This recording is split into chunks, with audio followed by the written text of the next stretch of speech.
Olá, o meu nome é Paulo Cogos e eu estou fazendo esse vídeo desesperado para comentar sobre as eleições para a Prefeitura de São Paulo. Ultimamente eu sempre tenho feito vídeos na base do desespero mesmo, porque as questões técnicas me atrapalham demais, eu não me dou bem com computadores, para mim fica difícil. Assim que eu aprender a mexer nisso, eu vou voltar a fazer vídeos a sangue frio. Mas vamos ao assunto, que é desesperador. Eleições para a Prefeitura de São Paulo, municipais. Eu percebi que a cidade está terrivelmente ameaçada. Quem me conhece sabe que eu sou um conservative libertarian radical, que as minhas posições políticas concordam sistemicamente com o anarcocapitalismo, que eu sou a favor de abolir o Estado e privatizar todos os setores da sociedade, estabelecendo finalmente a soberania do indivíduo. As eleições democráticas para mim não são nada mais do que gincanas demoníacas, porque a democracia é uma ditadura travestida de liberdade. Como dizia Lysander Spooner, um homem não é menos escravo só porque ele tem a ilusão de escolher um mestre, que no final é fachada também, a cada 4 anos. E outra coisa, a participação nesse jogo diabólico que são as eleições democráticas não adiantam nada no final das contas, porque como disse Joseph Stalin, o que conta não é o eleitor, mas aquele que contabiliza os votos.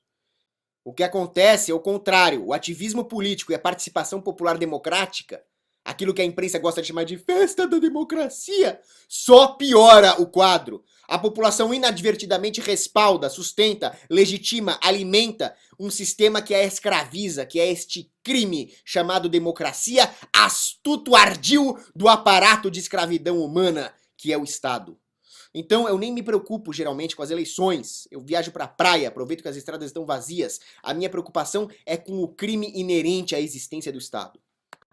O que eu relatei até agora é a teoria geral, baseada na sólida praxeologia, é irrefutável, é a conclusão a qual chegamos quando fazemos uma correta análise do problema do ponto de vista sistêmico.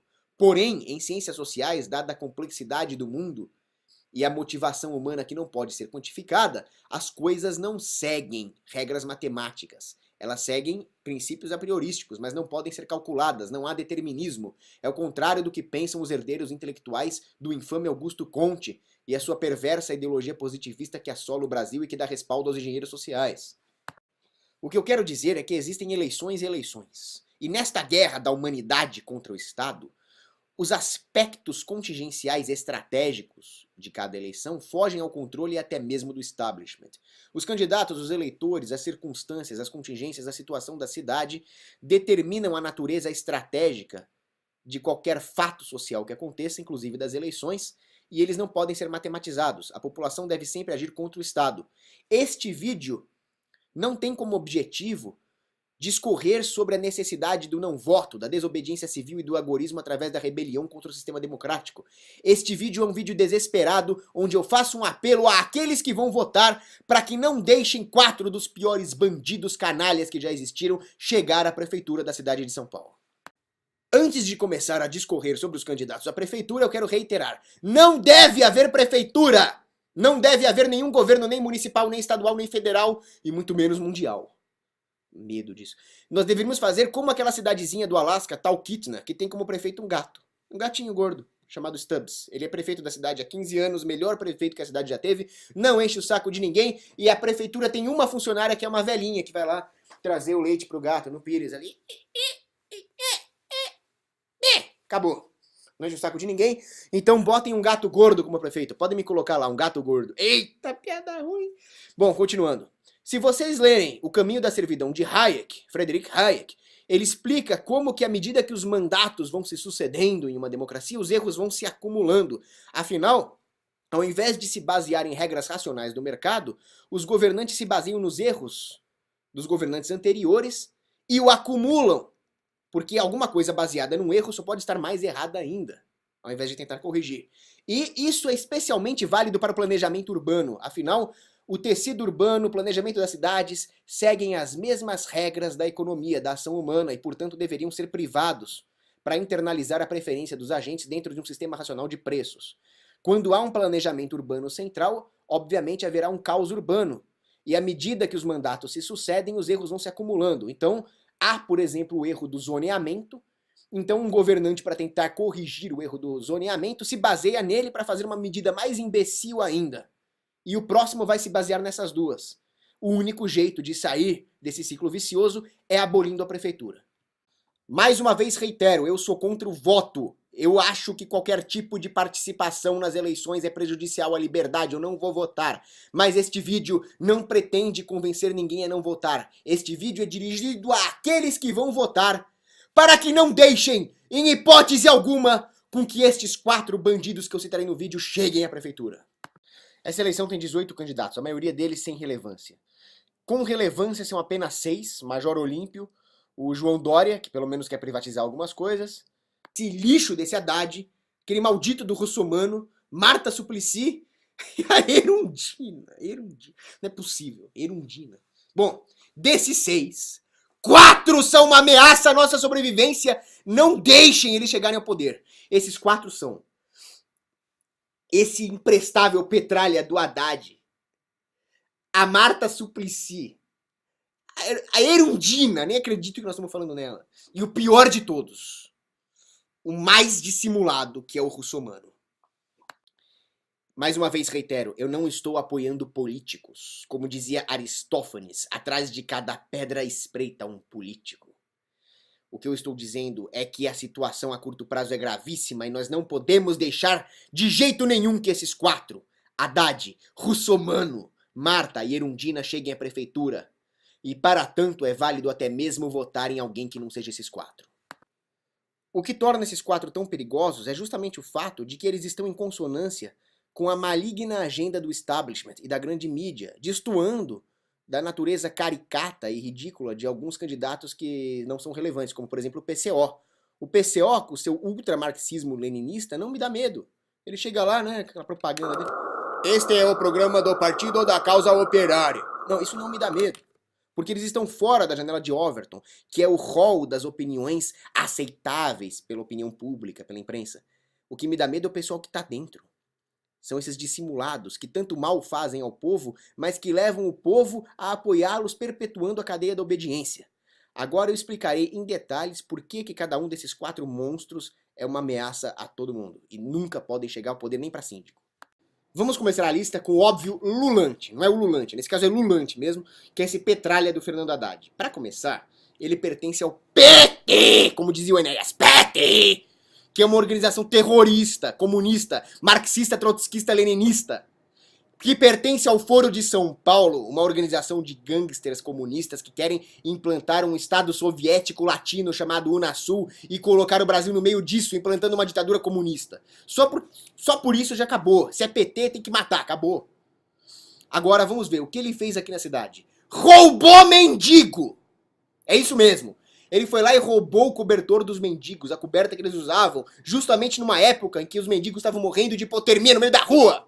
Ele foi lá e arrancou aquilo que a iniciativa privada tinha dado pros mendigos. Caridade privada! Esse petralha foi lá e arrancou! O Haddad aumentou o IPTU, um roubo, como todo imposto, mas o IPTU é um dos impostos mais tóxicos que existem para uma cidade, um verdadeiro destruidor urbano. O IPTU favorece os piores projetos arquitetônicos em detrimento dos bons projetos e daqueles empreendimentos de mais longo prazo que gerariam mais riqueza, mais renda, mais externalidades positivas, mais empregos, que melhor se encaixariam no tecido urbano de maneira mais duradoura. Mas eles nem vêm a acontecer porque se o empreendedor precisa pagar mais IPTU, um fluxo de caixa positivo no longo prazo não compensa. Então ele procura um fluxo no curto prazo em um projeto menos duradouro que logo se torna inadequado e destrói o tecido urbano. Porque readaptar o tecido urbano custa, e se os projetos são de curto prazo e são maus projetos arquitetônicos, a cidade inteira sofre. Então o IPTU é uma bomba numa cidade, e o Haddad aumentou. Como se isso não bastasse, o Haddad resolveu taxar o Uber. Parece pouco, 10 centavos por quilômetro, mas para um pobre não é. Isso é dinheiro subtraído dos mais pobres, que poderiam se beneficiar desse excelente sistema de transporte privado, que são os aplicativos como o Uber. E esse dinheiro é arrancado, então, dos pobres honestos e vai para os ricos desonestos, que são os políticos parasitas. O Haddad também quer regulamentar o Uber, sendo que a funcionalidade do Uber, que é excelente, advém justamente do fato de ser a priori desregulamentado. Além disso, o Haddad tem um plano diretor, que é um ataque contra a mobilidade urbana. Ele quer acabar com a nossa mobilidade, com a nossa liberdade de locomoção, justamente para controlar o movimento das pessoas. É uma sanha totalitária. O plano diretor é uma guerra declarada contra o carro, que é o melhor sistema de mobilidade urbana que existe. Permite que os mais pobres, se o carro for barato e funcional, tenham a liberdade, a versatilidade de se locomover e permite que ele faça isso a baixos custos, barateando a comutação entre a sua residência e o local de trabalho, o que dá mais oportunidades de emprego e de trabalho para os pobres, aumentando a sua barganha até mesmo no mercado de trabalho. Não podemos acabar com o carro. O que o Haddad psicopaticamente quer fazer é piorar a vida do motorista do carro com a desculpa de beneficiar o transporte público, o transporte coletivo. Mas ele também ataca o transporte coletivo, piorando-o. O ideal numa civilização é que os bens todos, os bens concorrentes, substitutos, fossem melhorando, aumentando a gama de opções das pessoas. Então, é preciso que nós beneficiemos o usuário de transporte coletivo, e a única maneira de fazer isso é privatizando. E assim as pessoas poderiam migrar do carro para o transporte coletivo, facilitando também a vida de quem tem carro, permitindo que as pessoas escolham qual é a opção mais adequada para elas. Ao invés disso, o Haddad quer declarar uma guerra contra o carro, o que vai piorar o transporte coletivo, já que muita gente vai entupir o sistema de transporte coletivo. E é o que ele fez. O Haddad, para conseguir algumas metas de ter a maior parte da frota de ônibus com ar-condicionado, resolveu tirar vários ônibus de circulação. O transporte no ônibus piorou para o pobre. Para o motorista, a vida virou um inferno. O pobre que tinha um carro se ferrou com a indústria das multas, porque o Haddad entupiu a cidade de radares, reduziu a velocidade para níveis caricatos, como 40 km por hora na marginal. As pessoas agora estão pegando o seu dinheiro que poderia ser reinvestido em atividades produtivas para pagar esses parasitas da indústria da multa. Ou seja, o Haddad conseguiu piorar a vida de motoristas, de usuários do transporte coletivo e de toda a população, principalmente dos mais pobres. Os corredores de ônibus que ele fez são tão aviltantes e tão mal feitos que, além de piorar a vida do motorista e de quem pega ônibus, porque os ônibus são lotados e em péssimas condições, eles precisam atravessar a pista na diagonal, colocando em risco toda a população. Risco de acidente. As ciclovias, então, são uma barbárie à parte que merece entrar no rol das piores barbáries do comunismo. As ciclovias colocam o ciclista em risco, porque elas são extremamente mal feitas, acabam com o tecido urbano, impedem que as pessoas estacionem nas suas casas e até mesmo no comércio, prejudicando os negócios, gerando desemprego. O Haddad também é responsável pela destruição de bairros inteiros, como a Vila Madalena, para dentro dos quais ele levou bárbaros militantes, ativistas, fazendo com que os moradores se mudassem do bairro e havendo um processo decivilizatório. Além disso, ele depredou o patrimônio histórico, permitindo que grafiteiros pichassem coisas como a cara do ditador terrorista Hugo Chávez. O Haddad patrocina movimentos de assalto à mão armada e invasão de propriedade privada como o MTST, liderado por aquele canalha do Guilherme Boulos, que invade propriedade privada, depreda moradias, depreda imóveis. Tudo isso com respaldo da prefeitura. E é preciso lembrar, obviamente, que o Haddad é aliado de dois ditadores comunistas, Lula e Dilma, que acabaram com o Brasil. E ele também é responsável pelo kit gay, que ensina pornografia homossexual para criancinhas. Qualquer um que ensine qualquer pornografia para criancinhas tem que ser condenado à morte por pedofilia, por corrompimento da mente de vulneráveis. Seus lixos. Luísa fucking Erundina, facepalm. Como é que nós estamos falando nessa aberração grotesca do pântano até hoje? Ela sempre foi uma comunista, ela é uma comunista, ela foi uma das piores prefeitas da cidade, perdendo talvez pro Haddad apenas. E ela disse numa entrevista que o capitalismo faliu. Quer dizer, depois de Coreia do Norte, Cuba, Alemanha Oriental, Camboja, toda a experiência fracassada do comunismo, ela vem falar que o capitalismo é que faliu e vocês querem que ela seja prefeita? Outra coisa. Ela pertence ao PSOL, um partido grotesco, bizarro, chamado Socialismo e Liberdade. Isso soa pra mim como partido putaria e castidade. Ou é socialismo ou é liberdade, escolham. Eu escolho a liberdade. Quando ela foi prefeita de São Paulo, ela tentou desapropriar um patrimônio histórico, que é a mansão da família Matarazzo, para fazer o Museu do Trabalhador. O que é isso? É destruição do patrimônio histórico. Como eu disse num vídeo que eu fiz há muito tempo atrás, o governo é o maior destruidor de patrimônio privado e depois ele quer se arvorar na posição de protetor do patrimônio. É um absurdo. Além disso, ela é uma ferrenha defensora dessa parvoíce insensata que é o passe livre. Transporte gratuito. Não é gratuito! É o cidadão que paga com impostos para financiar um sistema falido, ineficiente, que vai custar cada vez mais caro na prática e que vai entupir de gente. Um velhinho que realmente precisa pegar o transporte vai enfrentar um ônibus lotado em péssimas condições, enquanto um jovem que poderia muito bem caminhar vai lá ocupar o espaço com as suas mochilas estudantis.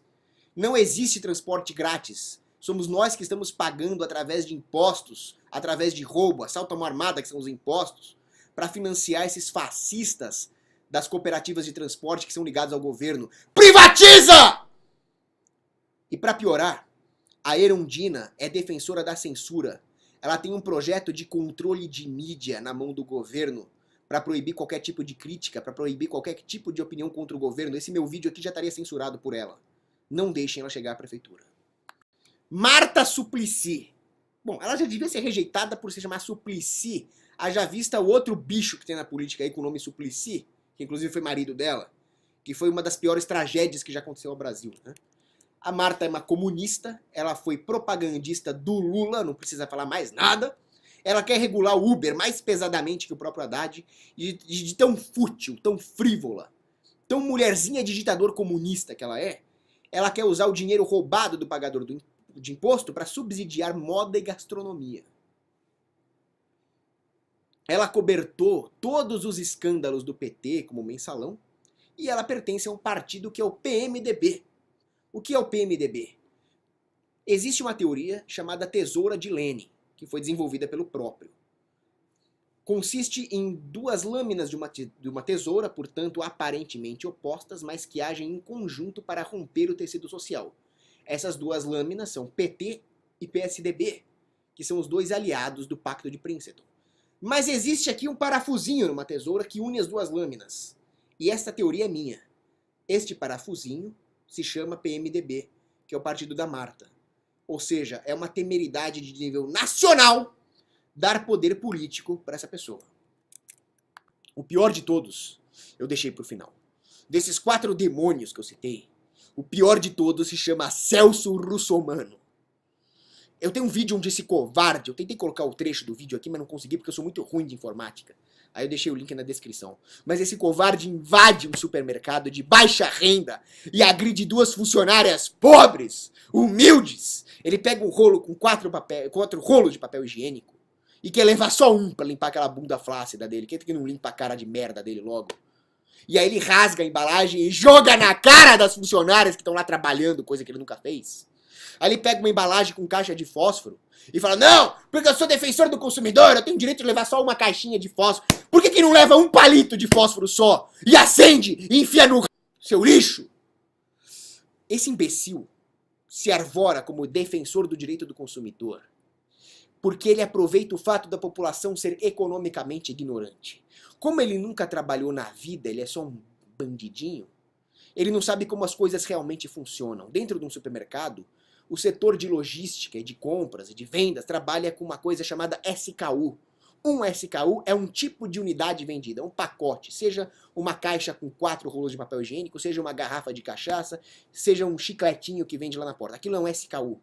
Se houver muitos SKUs, haverá uma complicação logística para o supermercado e os custos administrativos e logísticos tenderão às alturas, o que eleva o preço para quem? Para o consumidor! E se eleva o preço do consumidor, o supermercado vai ter menos margem e menos giro, e portanto menos lucro. Então ele vai ter menos dinheiro para reinvestir na operação e gerar emprego. Ou seja, o salário dos funcionários cai, e eles também são consumidores. Ou seja, o Russomano está prejudicando o consumidor. Além disso, existe o fornecedor do papel higiênico. Ele teria então que fazer o quê? Embalar rolo por rolo? Embalar caixa de fósforo uma por uma? Isso também encarece as operações porque existe uma coisa chamada economia de escala. É por isso que existe um tamanho mercadologicamente viável para cada pacote, formando então SKUs compostas por vários. É por isso que uma caixinha de balas tic-tac não vende uma única balinha, seria um absurdo. A maneira mais eficiente de fazer isso, de forma a economizar recursos, é quando o mercado é deixado sozinho, e não quando tem um parasita demagogo como o Russomano, agredindo uma funcionária, e aí ele chama a polícia, que vai lá nazisticamente, como tropas da Gestapo que prendiam um judeu, e agridem o mercado! Tá vendo isso aqui? Livro de economia! Deixa eu me acalmar.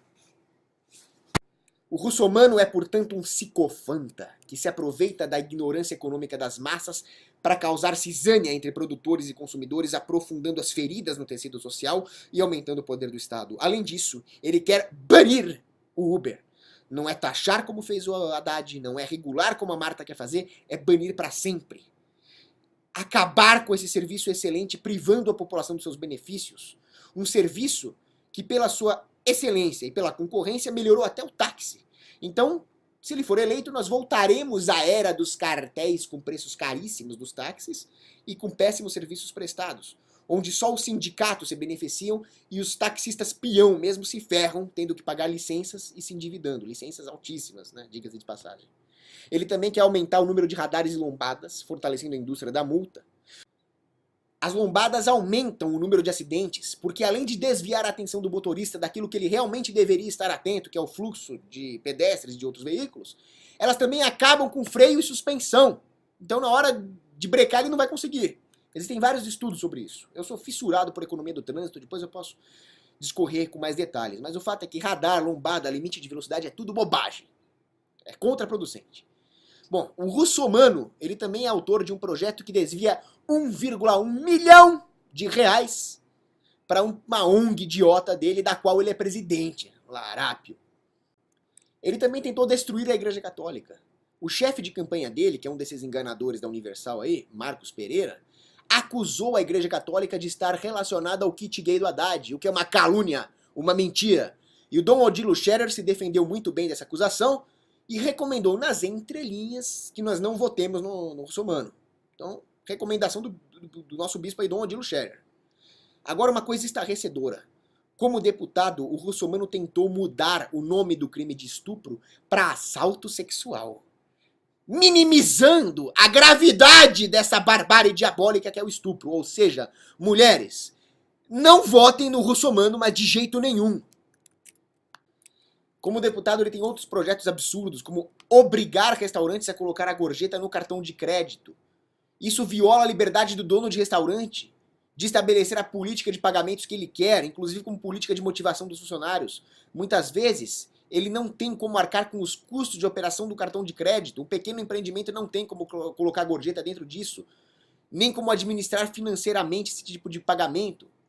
Ou a política do restaurante é incentivar os funcionários com uma gorjeta individual, que é dada em espécie para o próprio garçom. Isso é um problema do restaurante, não é para o deputado regular. Ele também quer obrigar as empresas de comércio online a fornecer CNPJ e local físico de operação para os clientes. Isto é uma informação que a empresa deve decidir se quer fornecer ou não. E se você não quiser comprar de uma empresa que não fornece, você compra do concorrente, acabou. Uma proposta ridícula que ele tem como candidato é que os ônibus cobrem por quilômetro rodado dos passageiros. Como é que o pobre, vítima do zoneamento, que mora lá na periferia, vai fazer para pagar um ônibus, sendo que ele trabalha no centro da cidade? Isso é aquele erro sobre erro que eu falei. É o erro do zoneamento, o erro do transporte ser público e não privado, e agora mais esse erro que o russomano quer fazer, que vai vitimar principalmente o pobre morador de periferia. Como é que faz a cobrança? Como é que resolve o problema? Com privatização, com liberdade. Os perueiros clandestinos transportavam os pobres por R$1 e eles são perseguidos duramente pelo Estado. Eles prestavam um serviço maravilhoso para os pobres.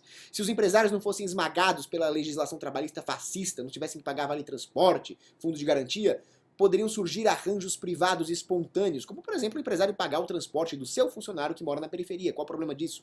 Se não houvesse zoneamento, poderiam surgir oportunidades de trabalho para os pobres lá na periferia, eles não teriam que percorrer distâncias tão grandes durante o dia para ir trabalhar. A proposta do João Dória de privatizar a gestão dos corredores de ônibus é o que eu vi de mais próximo do ideal, que seria a total privatização do serviço de transporte das ruas, das cidades em si. Existe um livro muito bom sobre isso aqui, Walter Block, The Privatization of Roads and Highways, a privatização das ruas e autoestradas. E as ruas, como qualquer outro bem da economia, seguem as leis do mercado. Elas devem ser administradas privadamente e assim elas seriam racionalizadas, melhor geridas por comunidades de moradores, por empresas. Há inúmeros exemplos. O metrô de Hong Kong foi construído assim. Um empresário construiu o metrô e o terreno em volta se valorizava. Então ele vendia esse terreno e financiava as obras. distritos de ruas privadamente administradas poderiam surgir, como foi a construção de Alphaville e outros bairros que foram privadamente construídos. Dessa forma, todo o tecido urbano seria racionalizado segundo uma lógica do mercado e não segundo o planejamento central psicopático e ineficiente dos governantes. O urbanismo espontâneo é tão eficiente que ele serve até mesmo para proteger a população contra massacres de invasores, contra limpeza étnica. Antioquia, que hoje fica na Turquia, entre o século IX e o século XII, passou pela mão de bizantinos, por invasores otomanos, pela administração dos cruzados cristãos europeus. E a população da cidade era muito diversa. Lá existiam judeus, existiam gregos ortodoxos, todo tipo de gente. Para se proteger de massacres perpetrados pelo próximo invasor de Antioquia, eles se organizaram em distritos que surgiram espontaneamente. E assim, esse sistema forneceu a essa população uma subsidiariedade, um sistema espontâneo, livre, e a cidade funcionava de maneira racional. Havia uma funcionalidade ali no mercado, nos bazares, nas vias, e a população estava protegida porque elas se aglutinaram espontaneamente nesses distritos. Para quem quiser saber mais sobre o urbanismo espontâneo, eu recomendo uma autora chamada Jane Jacobs. Ela disserta muito bem sobre as virtudes da ordem espontânea na formação de um tecido urbano e critica pesadamente o planejamento central. Bom, fomos até Antioquia, voltemos ao russomano. Pesam sobre ele também acusações como não pagar os funcionários da empresa dele, inclusive a própria ex-namorada, e até agredir um funcionário do Incorp. Enfim, não votem nele de jeito nenhum. Este vídeo aqui não é de apoio a nenhum candidato. Eu só estou falando, se vocês forem votar, que não seja em nenhum desses quatro. Russomano, Haddad, Marta e Erundina. Mas de jeito nenhum. Esse é o objetivo do vídeo. Um abraço.